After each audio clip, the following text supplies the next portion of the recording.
Blessing Nwachukwu Frank is a Nigerian who's been living in Moscow for 4 years, completing a PhD and running her video blog. Hi all, this is Blessing, and I hope you missed me last week because today Returning to Russia from a trip to Lagos, border officials checked Blessing's temperature, and seeing that she wasn't displaying any symptoms of the Ebola disease, she was allowed into the country.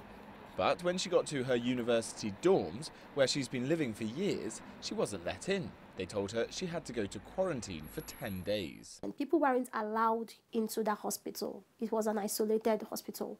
But people could maybe visit through the window and say hi, but they couldn't come in. They couldn't have contact with us.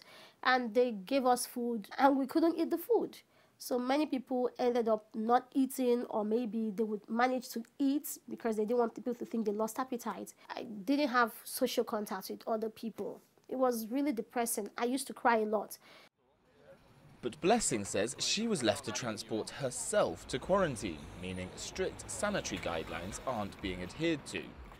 Nigeria's Minister for Foreign Affairs says the actions taken by some countries against Nigerian citizens are contrary to the guidelines of the World Health Organization and are unacceptable because the Ebola virus is being contained in Nigeria. This quarantine is one example of what many say is a broader issue of widespread xenophobia in Russia. Many of these incidents go unreported to the Russian authorities. The majority of people that we work with are afraid of going to the police. That might be because they've had a bad experience in the past, or friends have had bad experiences.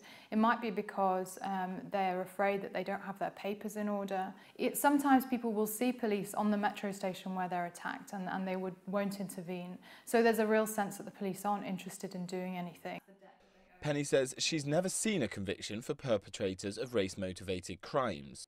It was a lot worse 15, 20 years ago and had been gradually improving, but I think that the growth of nationalism, the current political climate, has been contributing to a broader sense of xenophobia and racism among society. As nationalism in Russia continues to rise, it's expected unexplained targeting, like in Blessing's case, will also be on the up. Many feel unable to speak out of fear of retribution. Parrock, CCTV, Moscow.